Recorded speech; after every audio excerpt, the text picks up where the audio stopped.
अलंकापुरी पुण्यभूमी पवित्र, तिथे नांदतो ज्ञान राजा सुपात्र. तया ठविता महापुण्यराशी, नमस्कार माझा सद्गुरु ज्ञानेश्वरासी. नमो नंताय शुद्धाय कूटस्थाय आत्मने नमः. प्रेमांबुधिविहाराय ज्ञानराजाय ते नमः. माधुर्यरसकल्लोलां शिवशक्तिस्वरूपिणीम् अमृतानुभवार्थाय वंदे ज्ञानेशनंदिनीम्. ज्ञानदेव गुरु ज्ञानदेव तारू, उतरील पहिलं पारू ज्ञानदेव. ज्ञानदेव माता ज्ञानदेव पिता, तोडील भव व्यथा ज्ञानदेव. ज्ञानदेव माझे सोय रे धाय रे, जीवलग निर्धारे ज्ञानदेव.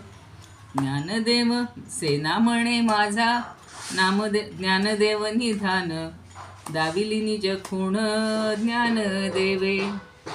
ज्ञानियांचा राजा गुरु महाराभ, म्हणती ज्ञानदेव तुम्हाईसे. मज पामरासी काय थोरपण, पायीची वहाण पायी बरी. ब्रह्मादिक जेथे तुम्हा ओळंगणे, इतर तुलने काय पुढे. तुका म्हणे नेणो युक्तीची आखोली, म्हणून ठेविली पायी डोई. म्हणून ठेविली पायी डोई. ज्ञानियांचा राजा गुरु महाराव, म्हणती ज्ञानदेव तुम्हाईसे.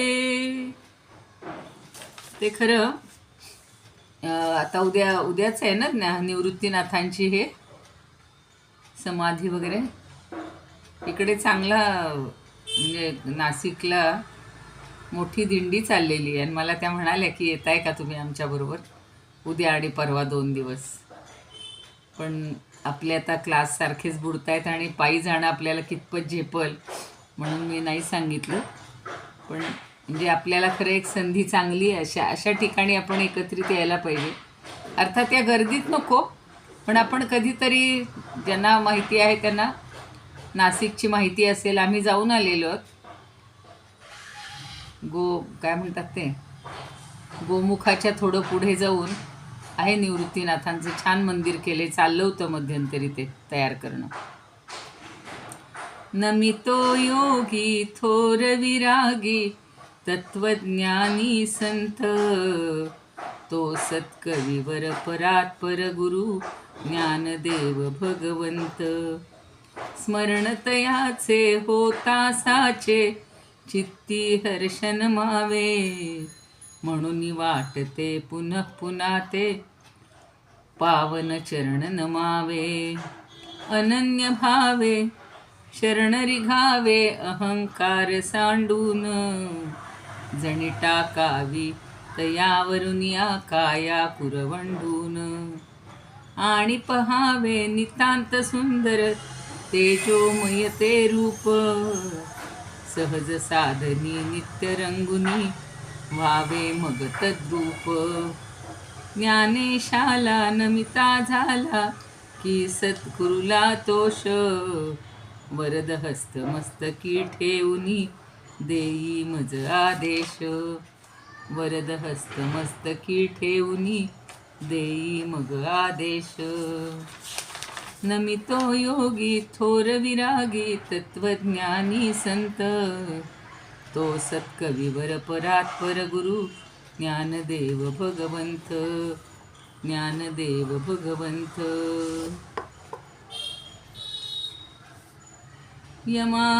यमाद्यष्टभेदांग योग प्रवीणम. तुम्ही माझ्या मागून असं म्हणत जा, म्हणजे जिथे आहात तिथे, म्हणजे तुम्हाला पण ही उच्चार चांगले जमतील. यमाद्यष्टभेदाङ्ग योगप्रवीणं समाधिस्थमूर्तिं भजे ज्ञानदेवम्. अर्धीच म्हणली. गदाशङ्खचक्रादिभिर्भाविताङ्गं गदाशङ्खचक्रादिभिर्भाविताङ्गं चिदानन्दसौलक्षनाट्यस्वरूपं चिदानन्दसौलक्षनाट्यस्वरूपं यमाद्यष्टभेदाङ्गयोगप्रवीणं यमाद्यष्टभेदाङ्गयोगप्रवीणं समाधिस्थमूर्तिं भजे ज्ञानदेवं समाधिस्थमूर्तिं भजे ज्ञानदेवं समाधिस्थमूर्तिं भजे ज्ञानदेवं. ज्ञानेश्वर महाराज की जय. पंढरीनाथ भगवान की जय. जय तू श्रीकृष्ण, जय तू ज्ञानेश्वर. पंढरीनाथांना वंदन करूया. निवृत्ती, ज्ञानदेव, सोपान, मुक्ताबाई सर्वांना वंदन. तुम्ही श्रोते जगदीश मूर्ती, तेथे माझी व्युत्पत्ती किती. बुद्धिहीन अल्पमती सलगी करीते. आज सोमवार आहे. माघ महिन्याचे सुद्धा खूप व्रत सांगितलेली आहेत बरं का. आनंद रामायण नावाचं जे पुस्तक आहे, ग्रंथ आहे, त्याच्यामध्ये खूप मला काल आठवण आली होती की असं आपण रोज एक एक, आता माघ अजून सुरू व्हायचं आहे म्हणा, पण त्यावेळेला एखादं त्यातला काहीतरी तुम्हाला थोडंसं हे सांगत जाईल. आणि आज आहे मंगळवार. काल कोणीतरी म्हणलं होतं ते बघूया शेवटी, एखादं वाटलं तर थोडंसं स्तोत्र आपण म्हणूया. सुमिता ताई बोलणार आहे एखाद्या ओवीबद्दल. हां सांगा. जय श्रीकृष्ण. आता शेवटच होत आलाय ना. हो, आता ही अजून 2 राहिले. हा तेच, म्हणजे आता अगदी शिवशक्ती. बरोबर. शिवशक्ती स्वरूप समावेशन प्रकरण मधली 62वी ओवी आहे. आवाज येतो ताई? हो, छान येतोय, छान येतो, बोला. हा. ना तरी निजजात ठेवो, पावे आपुला ठावो, तैशी बुद्धी त्यागे देवी देवो, वंदिली मिया. ना तरी निजजात ठेवो, पावे आपुला ठावो, तैशी बुद्धी त्यागे देवी देवो, वंदिली मिया. जोपर्यंत आपण गाढ झोपेत असतो तोपर्यंत आपल्याला आपला विसर पडलेला असतो व आपण स्वप्नाच्या सृष्टीत जातो व आपले अस्तित्व हरवून बसतो. त्या अस्तित्वाला शोधायला कुठे जावे लागत नाही, पण किंवा प्रयास करावा लागत नाही, फक्त निजेतून जागे व्हावे लागते. त्याचप्रमाणे जोपर्यंत देहबुद्धीने वावरतो, मी जीव आहे, शरीर माझे आहे असे म्हणून जगतो, तोपर्यंत आपण आपल्या अस्तित्वाला हरवून बसलेलो असतो. पण जसा मीपणा संपला, त्या देहबुद्धी संपली, ज्ञान झाले की आपल्याला आपल्या आत्म्याची ओळख होते. तेव्हा ह्या पुरुष प्रकृतीचा खेळ नव्याने समजतो, म्हणजे समजून कळतो. त्यावेळी देवदेवीला केलेलं वंदन फार वेगळे असते. हे सगळे निद्रेतून म्हणजे अज्ञानातून जाग आल्यावर समजते. जय श्रीकृष्ण. छान सगळं. हो, सांगा. जिथे आपण या उघडे ते जिथे पणही मोडे, परी नाही नव्हे पुढे ते जाण्याची ते.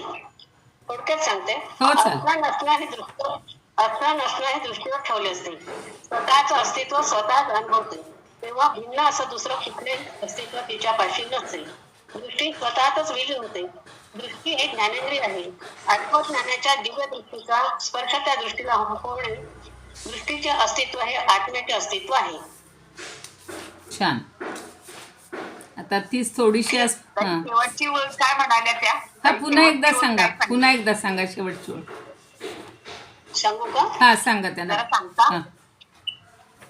दृष्टी हे ज्ञानेंद्रिय आहे. आत्मज्ञानाच्या दिव्य दृष्टीचा स्पर्श त्या दृष्टीला होतो. दृष्टीचे अस्तित्व हे आत्म्याचे अस्तित्व आहे. एवढंच सांगितलं त्यांनी. बरोबर. धन्यवाद ताई, धन्यवाद. छान. काल त्या नव्हत्या ना. हा, सुमिता ताई. आता ती आज आपण. हो, सांगा. जशी दृष्टी इतर पदार्थास पाहते, तशी ती आपण आपल्याच पाहण्याकरता आपल्याकडे वळली. ती दृष्टीचा दृष्टीपणा नाहीसा होतो. तरी ती दृष्टी पुढील व्यक्तींचे भावाभाव पाहते. डोळ्याला डोळा जरी दिसला नाही तरी तो आंधळा नसून इतर वस्तू आहे किंवा नाही हेच पाहतो. दृष्टीसाठी प्रकाश हवा. दृष्टी म्हणजे ज्ञान. 5 इंद्रियांचे श्रवण हे प्रमाण आहे. 5 इंद्रियाचे श्रवण हे प्रमाण आहे असं बोलल्या ना. हा हा हां ठीक आहे.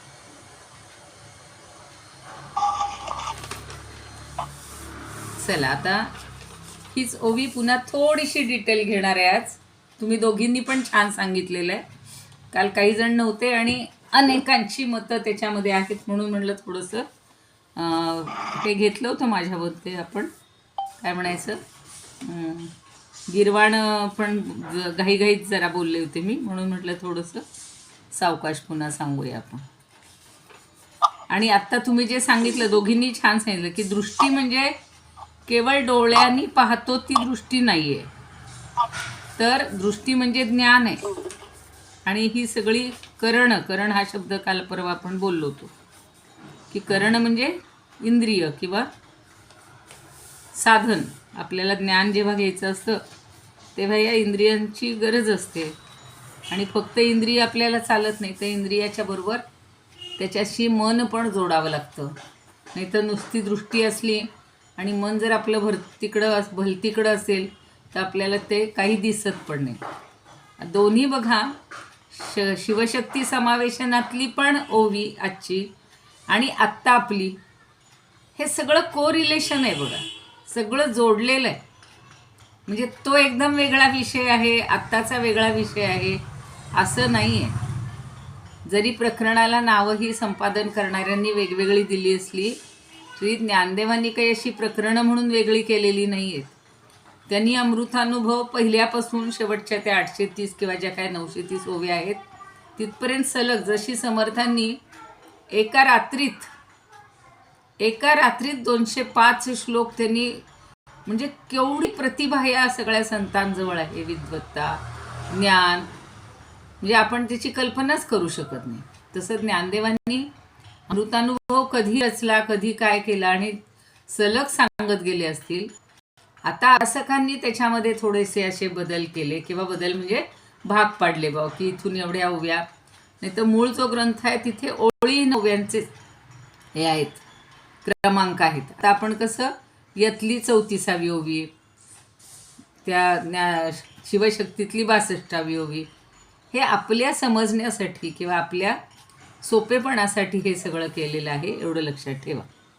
आता 34वी पाहिली होती आपण. परी जीवे नाही नोहे तैसे शुद्ध असणे आहे, ते बोलणे न साहे ऐसे असे नाहीचे. आता हे सगळं नाही होय नाही होय, तर जेव्हा आपण त्याच्या आधीची ओवी पाहिली होती की जो निर्जन प्रदेशात झोपलेला आहे आणि त्याला कुणीही पाहिलेलं नसेल आणि स्वतःलाही त्याला आठवण नसेल तर तो जिवंत नाही असं म्हणायचे का? नाही. तसंच 34व्या ओवीमध्ये असणे आणि नसणे या दोन्हीचंही पुन्हा सारखं सांगितलेलं आहे की असले तरी तो जिवंत नाही असं होत नाही आणि त्या चिन्मात्र वस्तूचं शुद्ध असणं हे असतं. आणि आहे नाहीचं बोलणं देखील तिथं सहन होत नाही किंवा तिथं चालत नाही. सगळीकडे सांगतायत. आता ह्या दृष्टीचा तोच पुन्हा संदर्भ आहे की आपल्याला दृष्टीनं तो दिसत नाही आहे, ते दिसत नाही आहे परमात्म तत्व, म्हणून ते नाहीच असं म्हणू शकत नाही. पुन्हा एकदा ती ओवी थोडीशी पुनरावृत्ती करूया. दिठी आपण या मुरडे, दिठी आपण या मुरडे, तै दिठीपणाही मोडे, परी नाही नो हे पुढे हे जाणेची ते जाणेची ते. त्याचा अन्वय पुन्हा एकदा बघा की जही दिठी आपण या मुरडे, तै म्हणजे तिचे, दिठीपणही मोडे, परी ते हे पुढे नाही नोहे जाणेची. जाणेची नोहे कुडे असा एक शब्द मध्ये आलेला आहे. कुडे किंवा पुढे असं तो शब्द थोडासा हे आहे, पुढेच आहे पुढे. आणि सुमिताताई पुन्हा सांगता सांगता मी राहील त्या दिवशी तुम्ही निरंजन शब्दाचा अर्थ विचारला होता आणि अलख निरंजन. तर मुद्दाम मी तर त्याचा मुद्दाम मी पहाटे म्हणजे काल पहाटे किंवा आज पाहून ठेवलं होतं. दोन्हीचाही अर्थ पुन्हा ब्रह्म असाच आहे आणि आत्मज्ञान असाच आहे. म्हणजे हे सगळे समानार्थी शब्द पण किती वेगवेगळे वापरलेले आहेत. म्हणजे निरंजन म्हणजे ब्रह्मालाच ब्रह्मालाच उद्देशून म्हणले.